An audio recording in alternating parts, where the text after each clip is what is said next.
Police officers, trader killed as Shiites protest in Abuja. Bandits kidnap district head, 6 others in Kaduna. Vietnam-bound businessman excretes 68 wraps of cocaine at Lagos airport. On the foreign front, Hezbollah launches 320 rocket drones against Israel. A very good evening and welcome to the News Hour on Trust Television. My name is Sagir Ibrahim. Now the news in full. A trader and 2 police officers were killed during a violent clash between police and members of the proscribed Islamic movement in Nigeria, commonly known as Shiites, at Wuse Market in Abuja. The incident unfolded when IMN members took to the streets for an Arba'in demonstration commemorating the 40th day after their Ashura anniversary. The trader, identified as Amiru, was reportedly shot in the chest while fleeing the scene as police officers chased the protesters near Chateau de la Rey in Wuse Zone 6. Witnesses said Amiru was rushed to the Zone 3 hospital, but the emergency unit was overwhelmed with casualties, particularly police officers. He succumbed to his injuries, according to the report, while being transferred to Maitama District Hospital. The confrontation also led to the destruction of 3 police patrol vehicles, which were set ablaze by the protesters. In response to the incident, the spokesperson for the FCT Police Command, Josephine Ade, confirmed the attack, describing it as unprovoked. According to Ade, the Shiite group attacked a police checkpoint at Wuse Junction, wielding machetes, improvised explosive devices, and knives, which led to the death of 2 officers and left 3 others unconscious. Several members of the IMN have been arrested in connection with the violence. The FCT Commissioner of Police, CP Benneth Igwe, condemned the attack and vowed to bring those responsible to justice. The police have since restored order in the area, and further updates will be provided as investigations continue.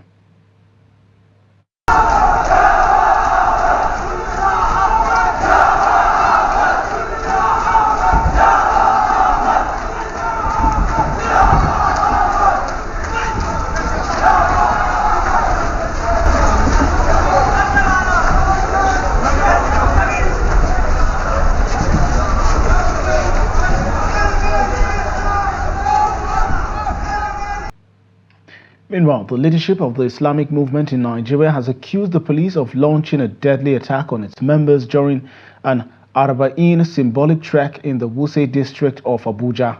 According to the IMN, the police, in their attempt to disperse the participants, killed and injured numerous mourners. Sheikh Sidi Munir Mai Nasara Sokoto, a prominent leader of the IMN, stated that the group was conducting a peaceful trek when the police intervened with excessive force. Security agents have been reportedly continued to arrest participants of the trek, further escalating tensions. The IMN emphasized that all participants were thoroughly searched before the trek to prevent any infiltration and ensure the event's peaceful conduct. The group noted that similar treks in the Masaka and Zuba areas were concluded successfully and without incident the previous day. And bandits have abducted the district head of Kurama community, Yakubu Jadi, along with 6 others, including the local Catholic Church catechist and the district head's daughter, in Gurzan Kurama village, Lere local government area of Kaduna State. The Southern Kaduna People's Union, Sokapu, confirmed the incident, which occurred on the night of August 23rd, though police are yet to verify. Sokapu, in a statement by its spokesperson, Josiah Abrax, expressed deep concern over the kidnappings and called on security agencies to expedite efforts for the victims' safe return. The union also urged the federal government to strengthen the protection of citizens and encourage communities to remain vigilant, reporting any suspicious activity to authorities. The bandits have not yet made contact with the victims' families. And in a significant crackdown on crime, the Jigawa State Police Command has detained 22 suspects involved in various criminal activities, including vandalism, cattle rustling, fraud, armed robbery and theft. The arrests, made between July 29 and August 22, 2024, were the result of intensified visibility policing, intelligence gathering and cooperation with other security agencies. According to DSP Lawal Shisu Adam, the command's public relations officer, the suspects were found with a range of exhibits, including 2 vehicles, 4 motorcycles, 6 cattle, fake currency, and vandalized cable wires. Notably, a red Boxer motorcycle was recovered from a suspect who had fraudulently obtained 2 million naira from a victim, and 2 stolen cattle were returned to a farm in Birniwa local government area. Additionally, 3 suspects were arrested for selling adulterated fertilizer to farmers, leading to significant financial losses. All suspects have been charged in court, and the police command continues to urge the public to assist in combating crime. Also, Gombe residents have accused metal scrap merchants of encouraging theft by obtaining stolen metal objects, which they believe is fueling social vices among teenagers.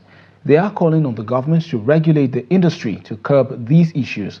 However, merchants refute these claims, arguing that they are committed to regulating their business practices throughout the entire process. Hassan Koli brings details in this report. The metal scrap business, commonly known as Boda Jari, is increasingly viewed as a threat to the community, particularly following the recent nationwide protest that saw violence and damage to public and private properties. Many Gombe residents believe that these businesses are the primary cause of the rampant theft of metal and steel items used for domestic purposes such as cooking, water storage and waste disposal in their neighborhoods. It is important for everyone to understand the problems we are facing. For example, you might see a boy using a magnet to search for metals. This indicates he is not looking for small items, but searching for heavy metals. One of my friends, who is currently constructing a house, had all his rod and metal materials stolen by these scavengers. While not all individuals involved are thieves, both the government and communities need to address the issue with the merchants, as they are often the end recipients of these stolen materials.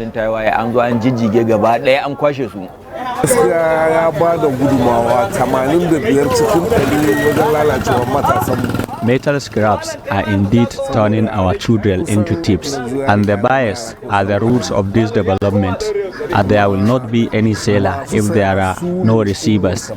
So I think the government must closely monitor the metal scraps in Gombe to save our society.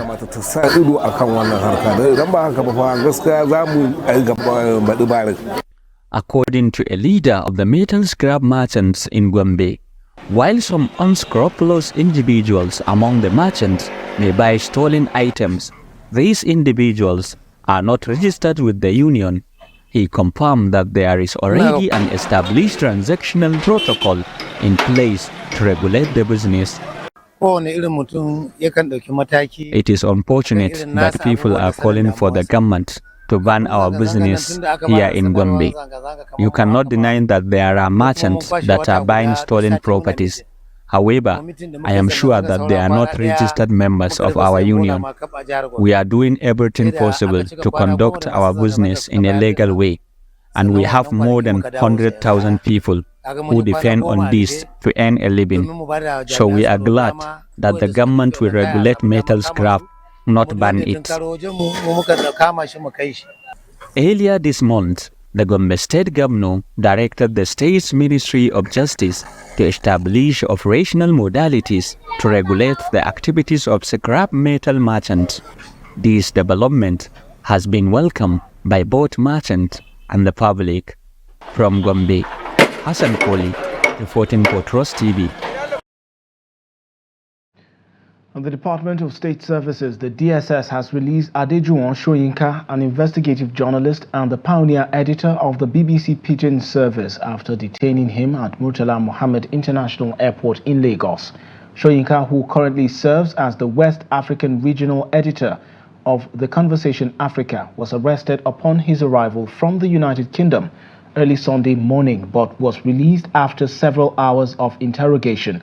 However, his passport was seized and no official reason has been provided for his detention. Soyinka's arrest sparked concern among his friends who reported that he was unreachable with all calls to his phone going unanswered. When contacted, DSS spokesperson Peter Afunaya denied any knowledge of the arrest. And 20 medical students who were rescued after spending 9 days in the captivity of bandits have arrived in Abuja and are currently meeting with the Inspector General of Police, Kade Egbetokun, at the force headquarters. The students from the universities of Jos and Maiduguri were abducted in Benue State while en route to Enugu for a conference. They were led to the force headquarters by the vice-chancellors of their respective universities around 5:35 p.m. on Sunday.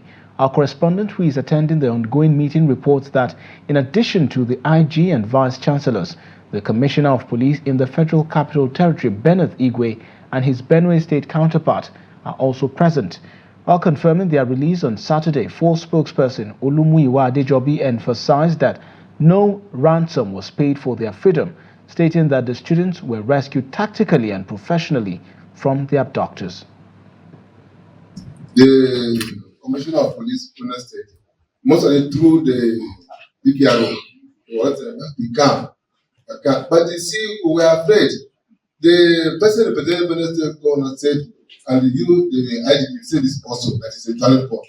This turning point was not there. We were afraid of the experiences of the past.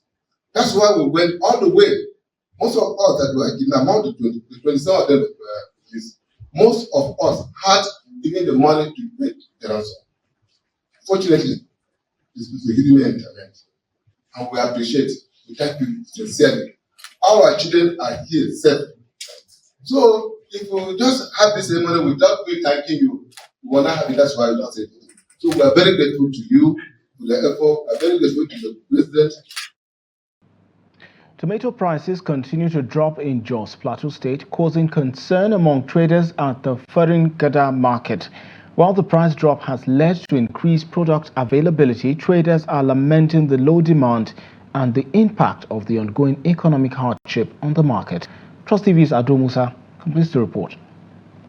In the past 2 months, the price of a large basket of tomatoes previously sold for 80,000 naira and a smaller basket at 25,000 naira has plummeted. Currently, a medium basket can be found for as low as 5,000 naira, depending on the tomato variety.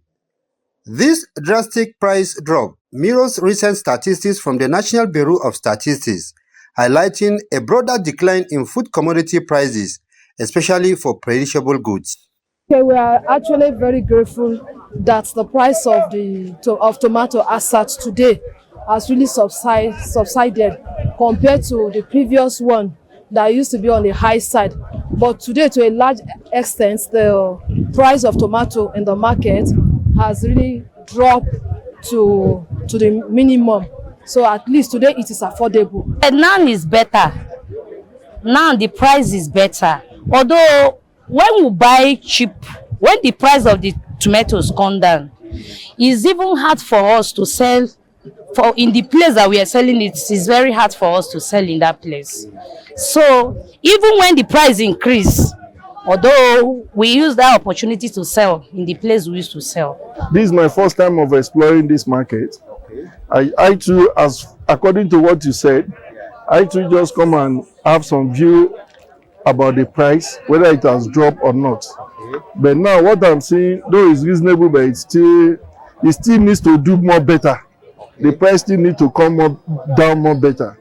So, well, it's okay. We pray that things will improve more than this. On the other hand, tomato traders lament that despite the significant price drop, they are not benefiting from the market conditions. Of people, majority of the farmers, they farm the tomatoes in large quantity, and the tomatoes is now much in the market and the demand is less, because one person will just come and buy the tomatoes at the price of 5,000 per basket, and we the traders, we are selling at loss. Only we traders, we are not finding the market sweet. We are not finding it easy. Why? Because the price of tomatoes is low.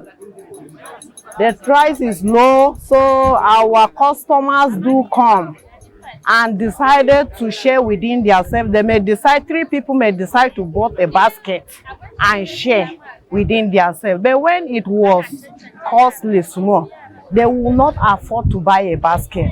They rather buy from us. When we buy and cater it, they pick from us. That's those traders in the village, at home, at Anguas. So they will buy from us. So that time we are having much patronage than now. Buyers in the market hope that tomato prices will not surge again as they did in the second quarter of the year. Ado Musa, Trust TV News, Jos. There you have it from Jos. Now, elsewhere. Food, a basic necessity for survival, is increasingly becoming unaffordable for the average person. Many residents now report going to bed hungry, unable to put a meal on the table. The worsening economic hardship is taking a toll on them, with small businesses they rely on no longer able to sustain their families. Trust TV's Bello Musa spoke with residents in Kaduna and filed this report.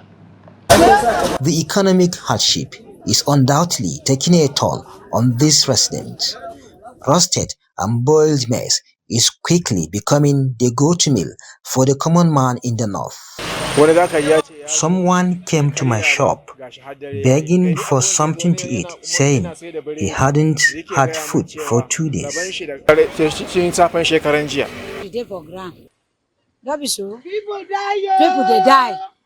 People they die. Food will cost. You don't fit to buy food. People they die, yo. Like now, if you shop today, tomorrow no go shop.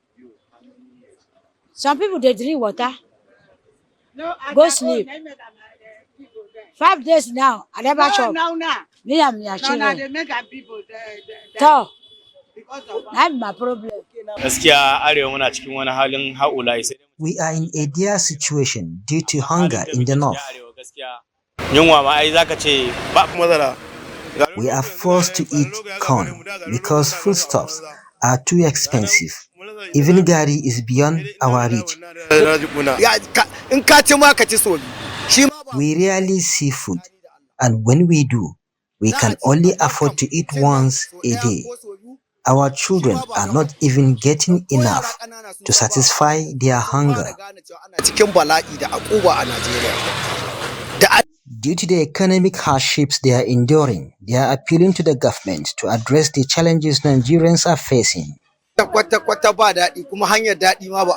struggling, but we are praying to God for relief. We urge our leaders to have compassion.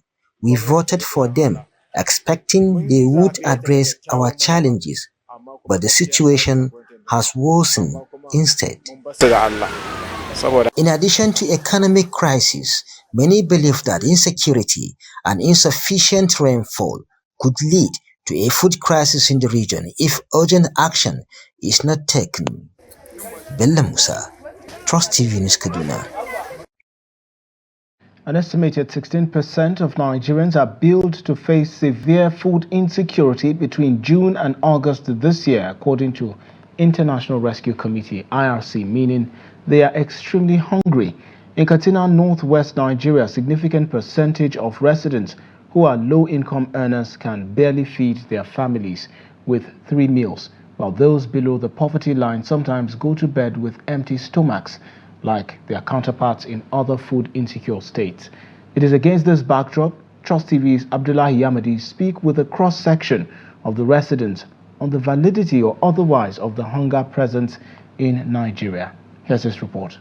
Food insecurity is defined as the persistent concern about access to sufficient and affordable food at all times, which can lead to increase in food poverty and malnutrition in communities with low standards of living.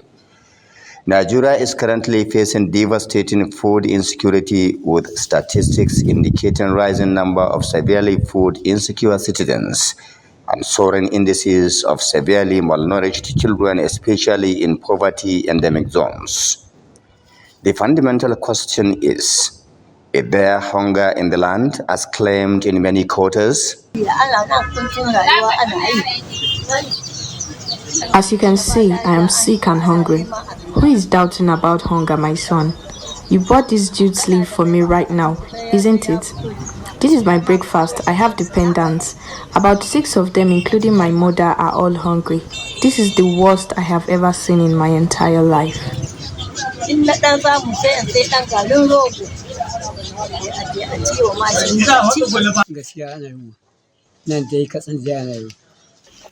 is no doubt hunger is at its peak in the land.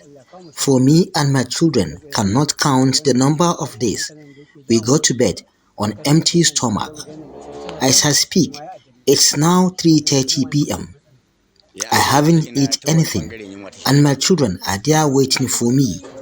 I am an artisan, and there is no work everywhere you go.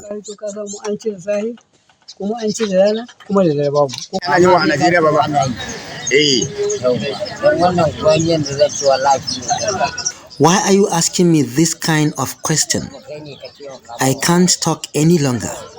You have no justification asking me this question. As you see me so, this is my 3rd day without a meal. Thank you for these leaves you bought for me.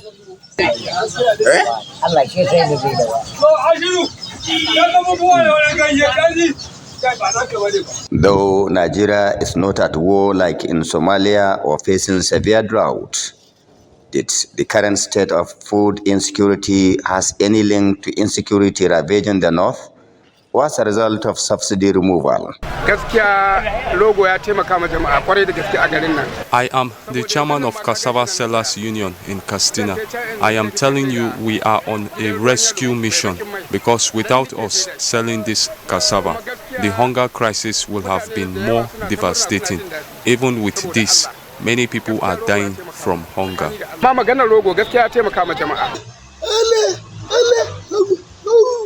I'm a deaf person with a wife and 11 children going hungry.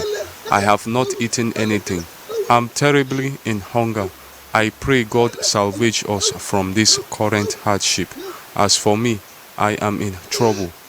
Hunger is killing my children. Gaskiya ba da rogo ba. Gaskiya da Katsina ta hada cikin abun kunya abun hidi. Let me tell you, these cassava sellers are a source of salvation to Katsina residents. Without them, Katsina would have been in a shame. I believe hunger would have been killing many people. But now, with 500 naira, you can feed your family with this cassava. You can also buy moringa, tafasa, and jute leaves to feed your family. Just how bad the situation is. International humanitarian bodies such as the Medicine Sans Frontiers in Katsina State confirmed it is receiving over 5,000 malnutrition cases among children in its facility monthly. Nigeria's Bureau of Statistics Multidimensional Poverty Index 2022 also indicates that Katsina State has a poverty rate of 72.70%, meaning that 7 out of the 10.2 million people of the state are poor, making households' accessibility to nutritious foods, sound education, quality health care, shelter, good drinking water, and sanitation services extremely difficult. Abdullahi Izuma Yamadi, Trust Television News, Katsina. You're watching the news hour on Trust Television. Coming up shortly. Gombe traders lament shop allocation delay at new metropolitan parks. This and more stories when we return. Join us again.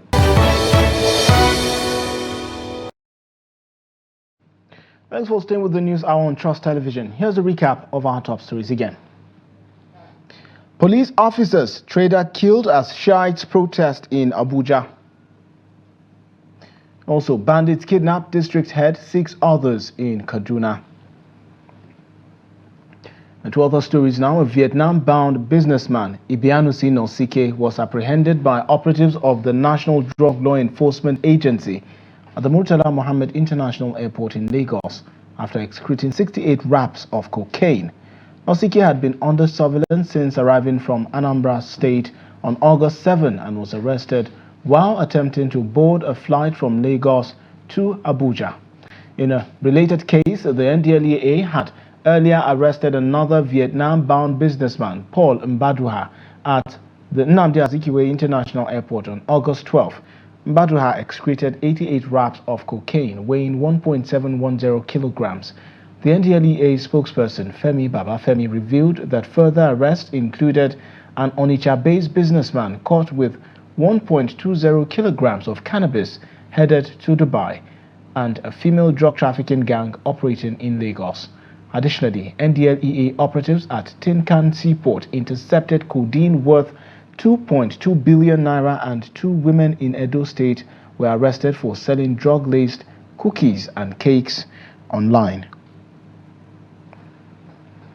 The Nigerian Air Force has reported the death of several terrorists following airstrikes on the Malum forests in Kaduna State. According to NAF spokesman, Air Vice Marshal Edward Gapquet, the operation carried out on August 24th as part of Operation World Punch targeted a stronghold of terrorists responsible for recent attacks and abductions. Gapquet noted that similar operations were conducted in Zamfara and Niger states, leading to the elimination of insurgents from their enclaves. Intelligence revealed that many terrorists involved in attacks in Niger State had relocated to Kaduna's Malum forests. Additionally, airstrikes were carried out on terrorist hideouts in Zamfara and on illegal refining sites in the Niger Delta, resulting in the destruction of over 25 illegal sites and several environmental damages. The Abuja-Kaduna Expressway is a crucial highway linking the northeast and northwest regions of Nigeria to the southern part of the country, serving as an important trade route for the transportation of people and goods. And despite the reconstruction contract being awarded 6 years ago, the highway remains significantly degraded. In this report, Trust TV visits Jere, a community situated along the Abuja-Kaduna Expressway, to examine the impact the highway's condition has had on commuters and residents. Take a look. It's a smooth ride on the Abuja-Kaduna Expressway until you get to this point where I'm standing currently.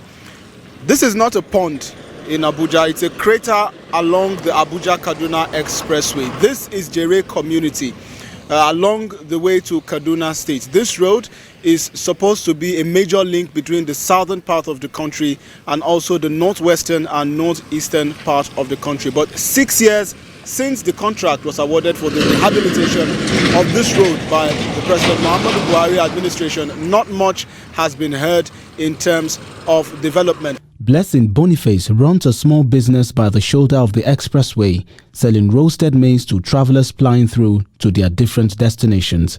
She says it's been an all-round negative experience for residents of Jere community, who remain in constant danger as a result of numerous fatal accidents and other hazards they have to contend with due to the condition of the road. I live very close to that place, and whenever it rains, due to the water there, some cars usually get stuck up there, and then it causes hold up. Now, due to that hold up, it becomes very risky for us here, because look at the new turn here. So some people no longer use that particular road.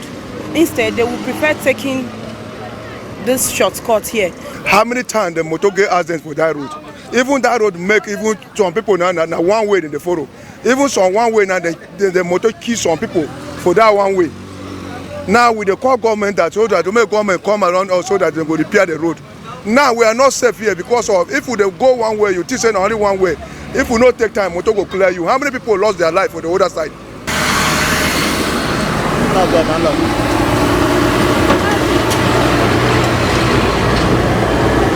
Drivers who ply the route were also vocal about their ordeal traveling on the road. Mr. Boye Oyebamiji is a commercial driver who has been traveling through this route for almost 3 decades. He and other drivers lamented that the current state of the road is making them spend more to maintain their vehicles as well as their health. This road, many lives don't go. Many lives don't go. Almost 4 days now, no road for years, because of the bad road. No be small thing. It is damage our tires. Sometimes we know they even come because if we carry, if we enter, all this port road now, then they scatter the tire. So sometimes all the passengers they suffer. We know the gree come.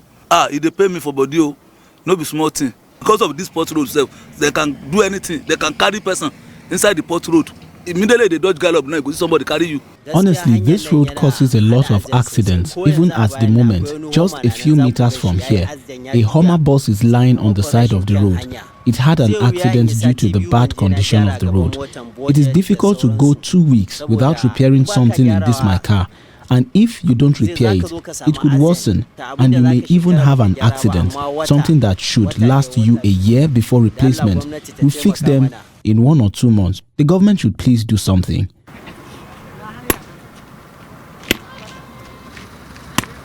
Salisu Isiaku is among a group of laborers who fill up the damaged portions of the expressway. He says they are compelled to intervene due to the unending auto crashes on the road. We've been contending with the bad state of this road for a very long time. People have lost lives and properties on this road. The government is not giving us anything for the work we are doing. We are witnesses to how people are incurring severe losses. Vehicles are falling and capsizing because the road is in terrible shape. We get money from generous road users who appreciate the work that we do. And it is that money we use to buy the stones that you are currently seeing us using to fill the potholes. There are times when the craters get so bad that the depth of the potholes could reach up to your chest level if you attempt to step into it. We have witnessed more than 30 auto crashes on this spot.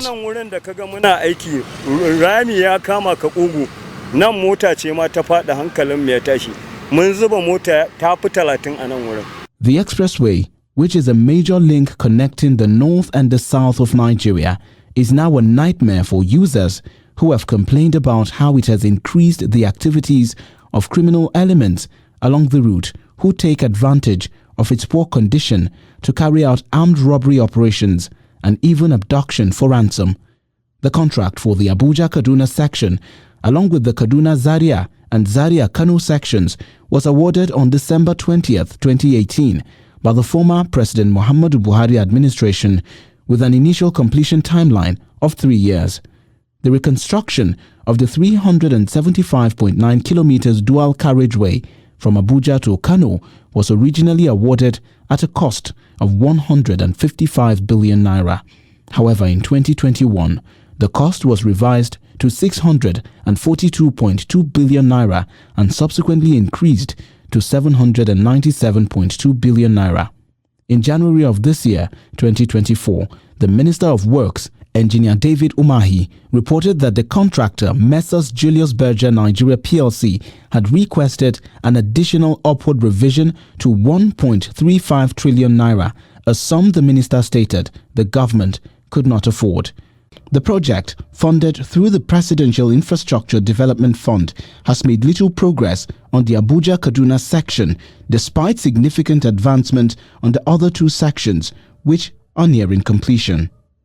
For now, residents in communities such as Jere, situated along the expressway, as well as users of the highway, are left with no option than to contend with the dangers posed by the deteriorating state of the highway until government takes action. Well, there you have it.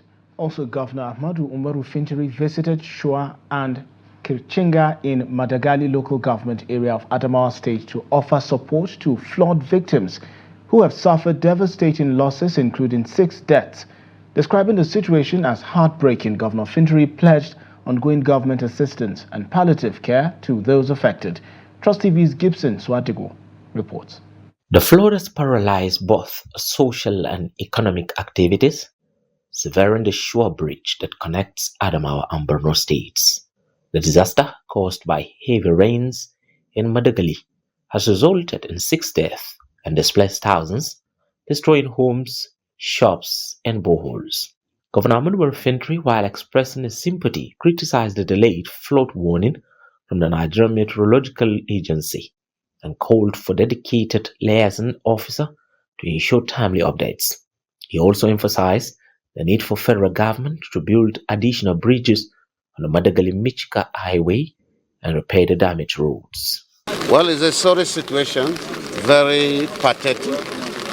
As you can see, homes, thousands have washed away. Close to 14,000 individuals have gone into IDP within their community.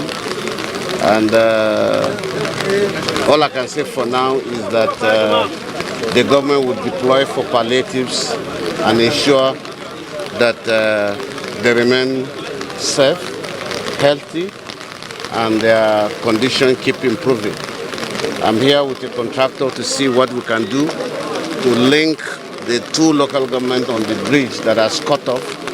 But looking at the situation, there is nothing that can be done at the moment. Adamawa State government had previously dispatched relief materials through the deputy governor.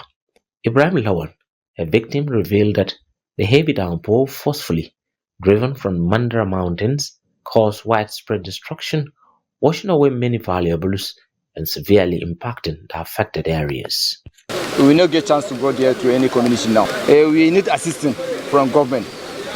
We need assistance like food, houses. The flood severely impacted several communities, including Krichinga, Du, Maiwandu, Jahili, Kokuhu, Lumandu, Zau, Palam, Kwambula, Shwari, and Shua. Gibson Soadgu, Trust TV News, Yola. Also, as part of its efforts to address disparities in access to digital resources, opportunities and services, the Center for Information Technology and Development in Kano has launched a model training center for people living with disabilities.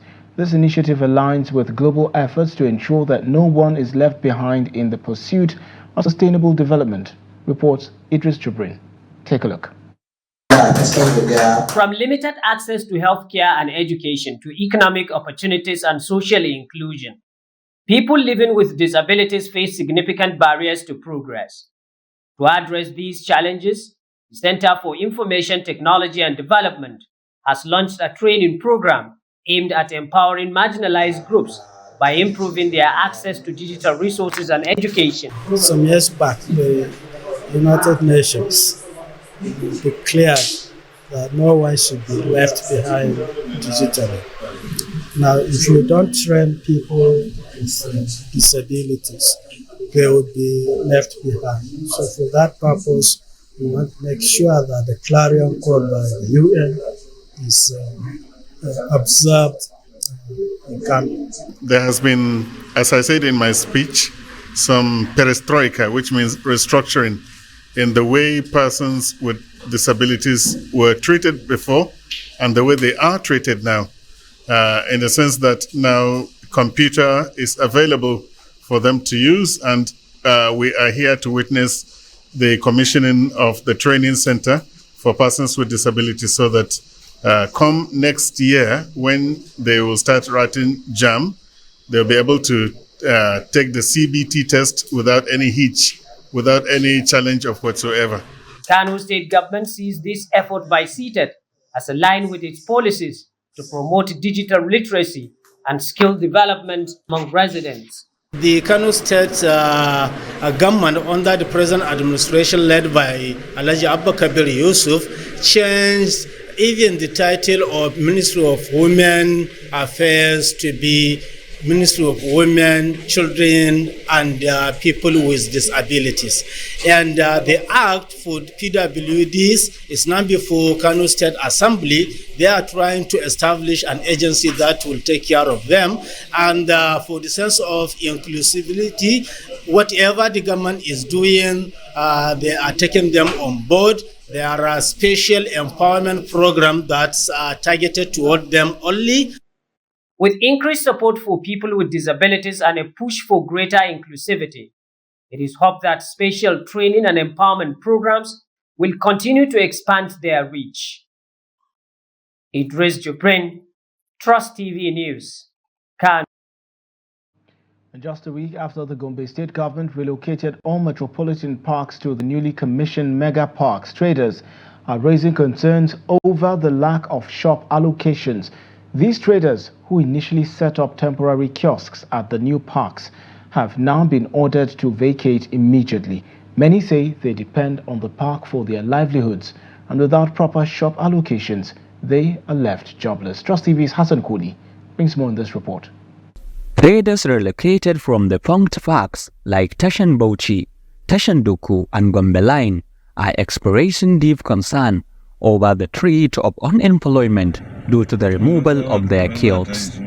Many petty traders have criticized the vacation notice from Gwasubda, arguing that it effectively blocks them from doing business in the park since they have not yet received shop allocations from the government. As they comply with the government's order to vacate, traders acknowledge their past wrongdoings but urgently appeal for quick shop allocations to secure their livelihoods. Our members, due to they spend so many months without doing everything, they become jobless, doing nothing. Due to the reallocation of the parks, our people realize that they have no options rather than to carry their own structures, containers and whatever to come and place, because it's the way they are surviving. We want to collaborate with the stakeholders of this very issue on reallocation in order to provide space for us so that we can keep on doing our own businesses, so that we can keep on surviving, taking the responsibilities of our families, parents and the rest. When we relocate from Teshanduku to here, we find ourselves displaced persons because it is the place where we used to feed our family, so we don't know how to do. We appeal to Gombe State government to come to our aid, to help us in order to reallocate a shop for us so that we can continue to feed our family and other members of the society. While traders express their concerns, the state government maintains that the relocation exercise is aimed at properly maintaining the standard of the new parks. Officials assure that all traders who follow the appropriate channels will receive their allocations in due time.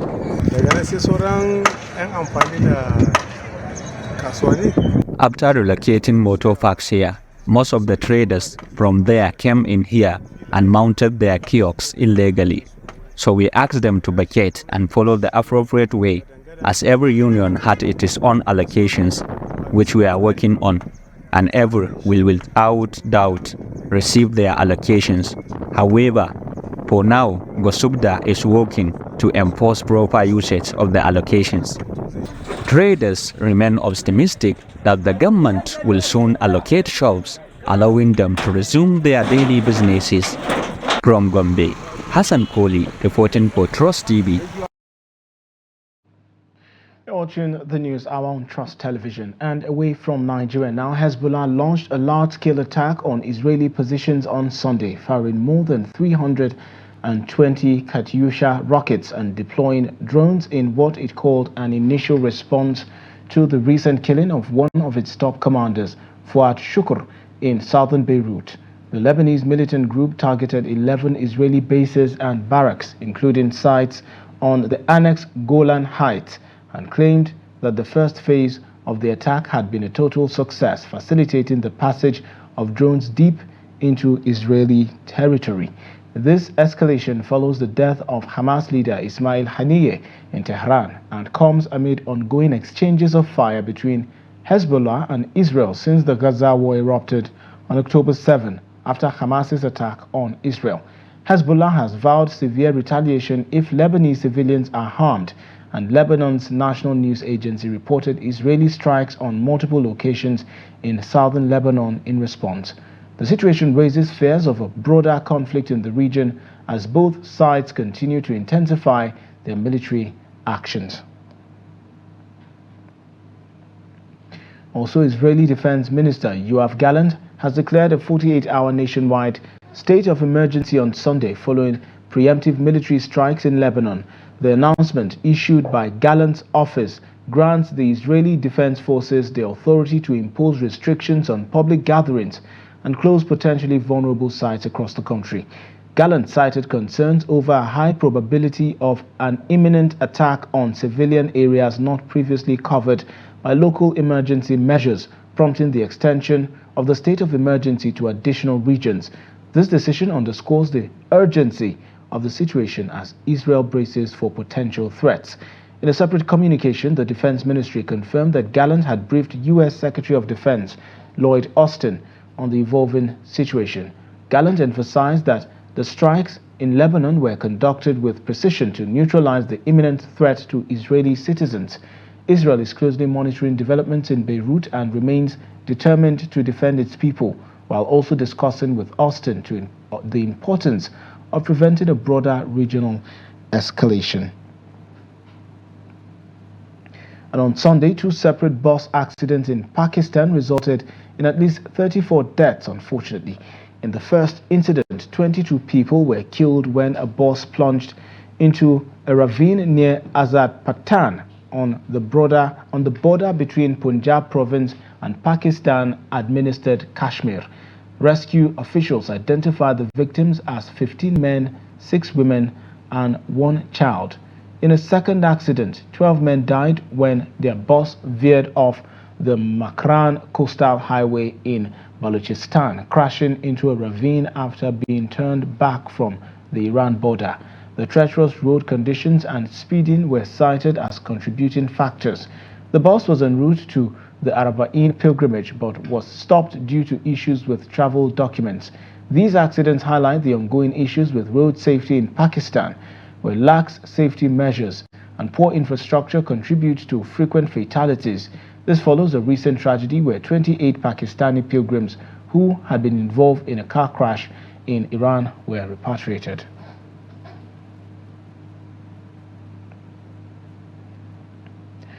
And in sports, head coach Christopher Musa Danjuma is confident that Nigeria's under-20 women's football team, the Falconets, will continue their winning streak when they face Mexico in a friendly match on Monday evening in Bogota, Colombia. Speaking ahead of the clash at the club Banco de la República, Danjuma emphasized the importance of maintaining momentum following their recent victory over Australia. Our victory over Australia was a sweet one, but I have reminded the ladies to stay focused on the task ahead, he said. We need another victory to sustain our winning mentality, he added.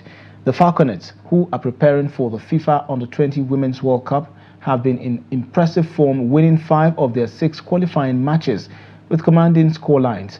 They added a hard-fought 2-1 win over Australia, followed by a penalty shootout victory to their list of successes. In the African qualifying rounds, the Falconets dominated their opponents, scoring 25 goals while conceding only 2. They secured emphatic victories over Central African Republic, Burkina Faso, and Liberia. The Falconets will be looking to cap off their preparations with a victory over Mexico as they set their sights on the World Cup glory in Colombia.